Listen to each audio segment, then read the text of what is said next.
This is Philly Folk Scene, and my name is Ray Naylor, and we are ready to do our interview with Matthew Gordon. Matthew, how you doing? Hi, Ray. Good to be here. Thanks for having me. Well, I'm glad we do. When did you start performing music, and when did you start with music, and when did you start actually performing in front of people? Oh, well, I can't remember how far back it was I started with music. My family used to sing, Michael Row the Boat Ashore in the car on trips and things like that. So, at my earliest memories, I've been hearing music and Harry Belafonte and the Weavers. My mom used to play them on the stereo, and my dad used to like jazz, old Ramsey Lewis stuff and things like that. And so yeah, and then as far as first performing out, probably in I don't remember that either, but probably high school was. I certainly played out in high school, so it's been probably at least 3 years at this point. Now you've played with other people, been a sideman and so forth. Just what are in terms of the last maybe 5 to 10 years? Who's some other people that you've played with? Oh yeah, I've had the honor to play with. Michael Ronstadt and his family, the Ronstadt Generations group. Played with Marion Holiday. She's invited me to play with her recently. Ted the Fiddler. We've been doing a few gigs around town lately. Recently, I've been playing with the Goose Creek Pioneers, a ragtag bunch of guys that ripped the shreds out of a bunch of bluegrass songs. Who else am I forgetting? Matt Sacchetti recently I've been playing with, who's the leader of the Hoppin' Boxcars. Shane Gagelman, a great 12-year-old, very mature 12-year-old mandolin player. I've been playing with him at some great venues lately. And let's see, and I used to play with Sarah and the Arrows quite a lot. I still play with Sarah at some charity events, and just have a great time playing with a lot of different people that help me through things. Okay. Lee Voto and Andy Lemon and Ev Reheard. Well, I'm going to ask you to play something for us. Oh, awesome. Okay. Well, I'll play a song. It's a winter song. It's called "Stuck in Seekonk."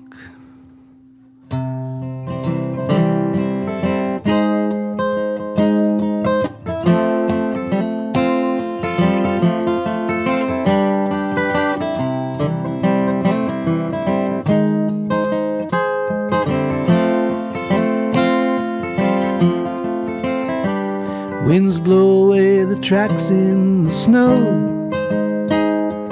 How can I follow? Where can I go? The trail disappeared long ago. Not a trace left ahead or behind or below. Snowflakes are falling, it's Valentine's Day.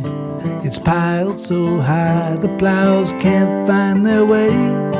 It's 10 degrees now, but it feels 10 below.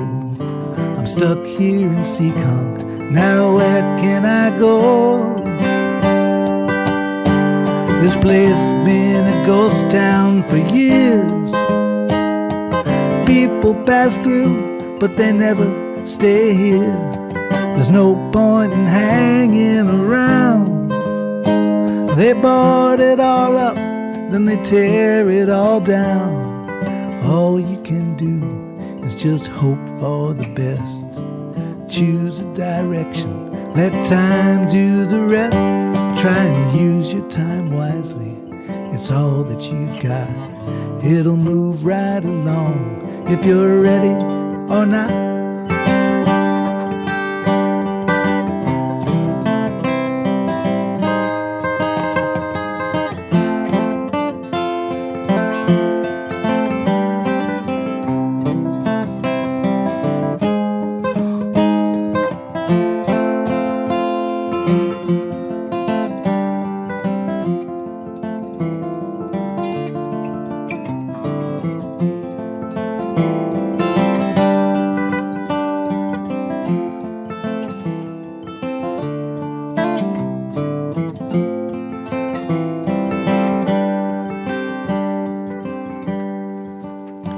I suppose that it's time that I went. Saddle my pony, pack up my tent.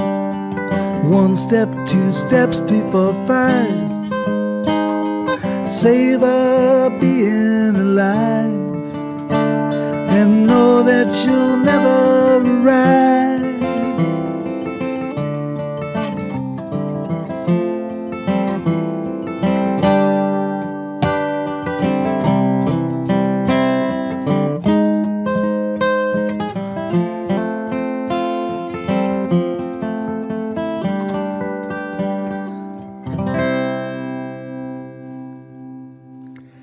You're listening to Matthew Gordon here in Philly Folk Scene. Matthew, I had the impression, kind of reading, I don't know, your Facebook page or Reverb Nation page, that performing solo is relatively new for you. Is that right? Yeah, I had a band for 10 years, and that broke up last year, about a year ago, actually, a little bit over a year ago. And so I've been playing a lot more solo lately. I joined the Philadelphia Music Co-op and have been kind of trying my solo thing out there, but I often have help. And I was trying to form my own band, and I really liked where that was going, but it's just tough to get everybody's schedule matching up. But I'm certainly in the hunt to find the right set of circumstances to get some music together. Do you find that playing solo, as opposed to being part of a group, do you feel a little more naked on stage? Definitely, like even right there in that song, when I play that with my band, usually there's a solo that goes in there, and that certainly helps. Also, just to cover up my mistakes, that's a little scary by yourself. There's nobody to cover up for you or fill in the gaps. So yeah, it's definitely a different animal. But most of the time we are by ourselves. So I practice music by myself, and I try to make it so it'll be as full as it can with just one guy. Now you have your guitar today and dobro, which I think you're going to do the dobro next. But you play a bunch of instruments. Why don't you just mention all that you play?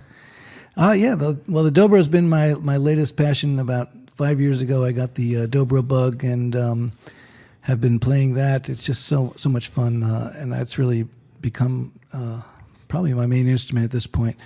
But guitar was the one I started with. I also play harmonica, and I play a little mandolin. But all mandolins are little. So, but yeah, let's see what else. That's play a little drums and things like that. But dobro has been the main thing, and stringed instruments. I suppose I can pick out the Van Halen song "Jump," the introduction to that, on piano. Mm-hmm. So I play that every chance I get. Whenever I see a piano, I play the introduction to "Jump." I wanted to ask you, as far as your songwriting, do you have a particular process that you go through when you sit down to write a song? Yeah, that's a great question. When I'm usually writing a song, usually it'll be about something very physical in my environment, a cat or a dog or a tree or an event.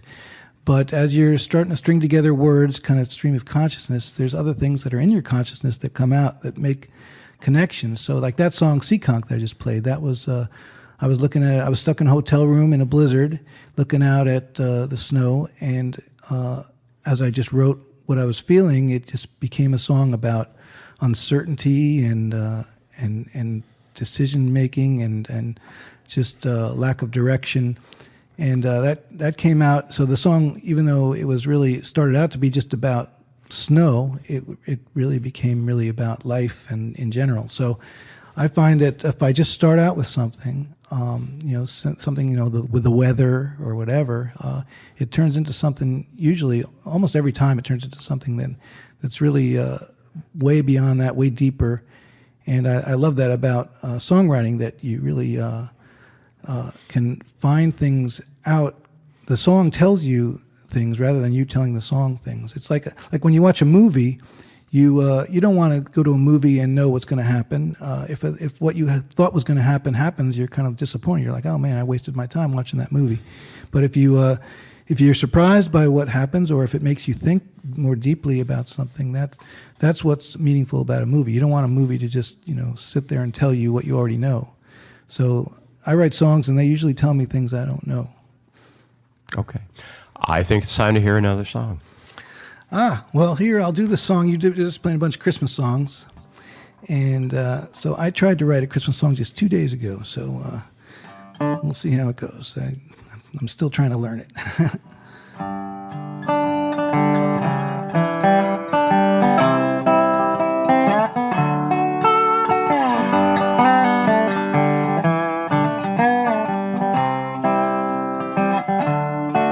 All the frenzies died down, it's finally silent in the town. All the stores' phones have stopped their ringing. Since Christmas Eve last night, it's been so peaceful and quiet. The carolers have even stopped their singing.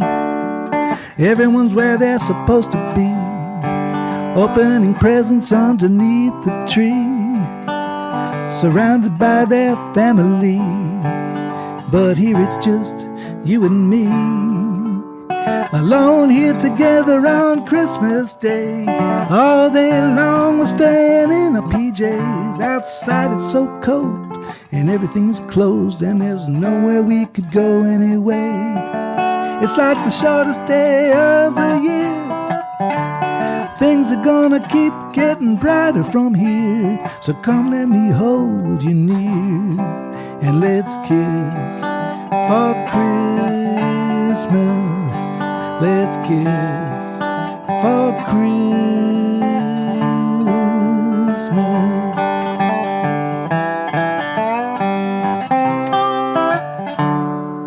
We'll light a little fire, that's all that we require. Maybe pour ourselves a little Grand Marnier.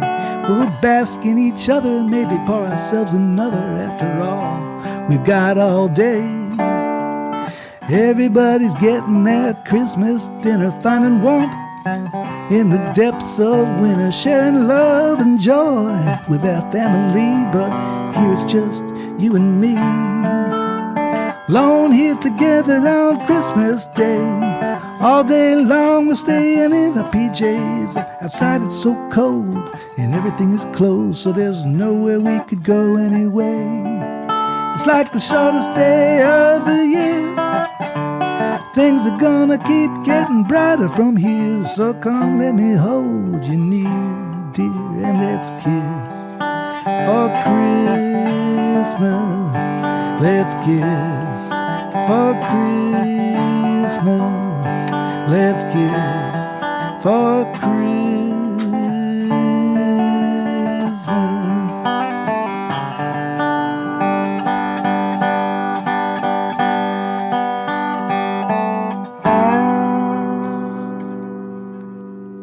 You just wrote that a couple days ago, right? Just 2 days ago, exactly. Earlier this year, I think it was this year, you came out with a CD called Octopus. Mm-hmm. My first question is, where did that name come from? Octopus. Well, it was just, I saw, actually it was a YouTube video I saw of an octopus escaping a boat through a tiny little hole. And it just fascinated me. I'm just amazed at octopi, I guess they're called in plural. They're just amazing beasts. So I just, that's really all there is to it. It's not like there was 8 songs on the CD. Some people thought, why are there 12 songs on the CD? It's called Octopus, but it has nothing to do with the number. Are all the songs on there ones you've written? No, there's a song by Ween on there, and there's a song by Jerry Garcia and Robert Hunter on there. Okay. Have you done any co-writing with people? Yes. Actually, I was on your radio show last year, and I played a song that I wrote with Sarah Napolitan. I was in preparation for a trip to Cuba, and she wrote all the words, and I wrote the music. Basically, we planned ahead that we would, write the song, and I gave her an assignment to work a couple of words into the song, and then I came up with a melody that I thought might be Cuban-ish, and we were going to play it when we got down there, and we did, and people liked it, so it was kind of cool. Now, I think it was in October. I was going to ask you about this. you performed at a benefit for the organization called Red Corner. And I thought it would be interesting to just talk a little bit about that organization, but also you played at other benefits too, right? That's true, yes. Yeah, that one was, I mentioned Shane Kegelman earlier, and he got me involved with that. He's that 12-year-old fellow. And that is, I've never been to that event before, but it was just amazing. And they are doing an amazing job there that's huge. There was probably, I don't know, 5,000 or more people there, and they were all dedicated to helping children with cancer in general. I think there was some other life-threatening disease, and everybody comes together and donates all kinds of things. There was a guy that made a beautiful electric guitar that was donated that was just for that event, and food and drink, and all the musicians, some great musicians, all the people that I love to see locally were playing there. And I got to play with Shane, and it was a great event, certainly. Cool. I'm going to ask you to do one more song. All right. I guess I'll do another one, a recent event. We were talking about events that trigger songs, and this one's was triggered by the Phoenixville Firebird event last year. And, of course, it's about something way beyond that, but that's the trigger for it.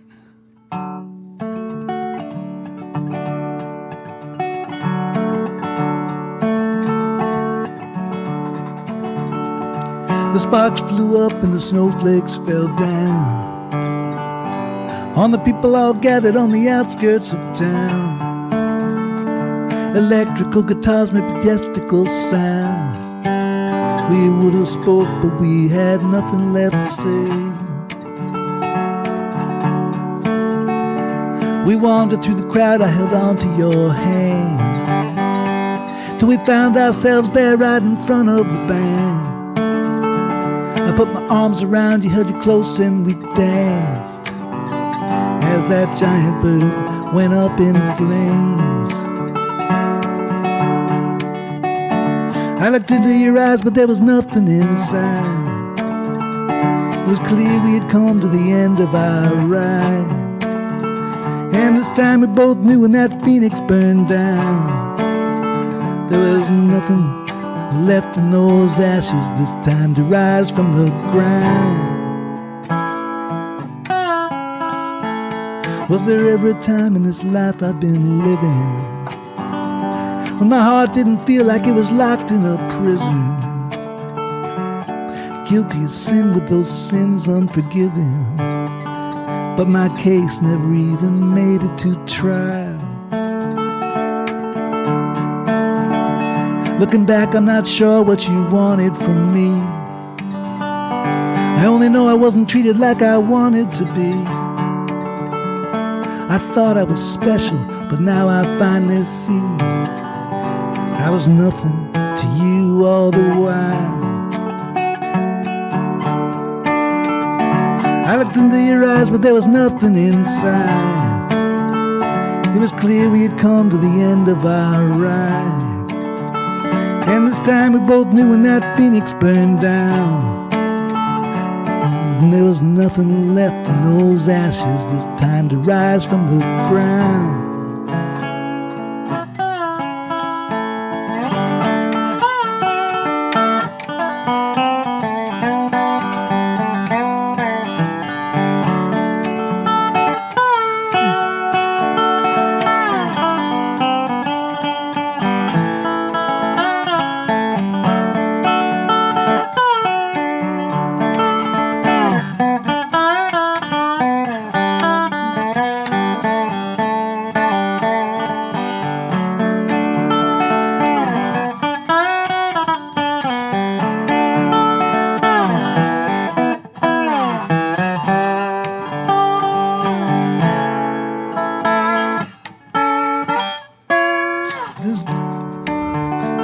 The days are now months, now the months will be years, but the pain and the hurt never once disappears.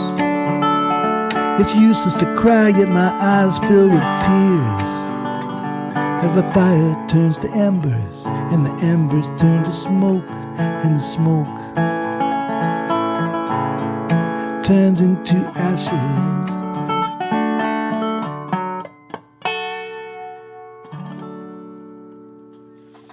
Nice. Thank you. Do you have any gigs coming up? Yeah, well, this weekend I'll be playing with the Goose Creek Pioneers at the Naked Brewing Company in Huntingdon Valley. I've been around Willow Grove, right? Yep.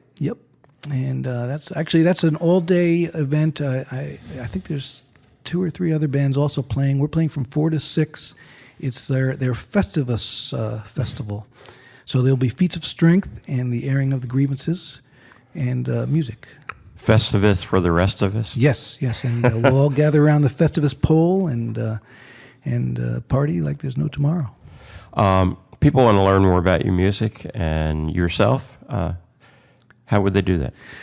I do have a Reverb Nation page, reverbnation.com/Matthew Gordon. I also have a CD Baby page, cdbaby.com/ I don't know what that is, but just look me up on CD Baby. It's probably cdbaby.com/Matthew Gordon. And then I have a Facebook page, Matthew Gordon Music. So, yeah. Well, Matthew Gordon, thank you very much for coming in Oh, thank you so much. down here to Center City. I appreciate being here. Thank you.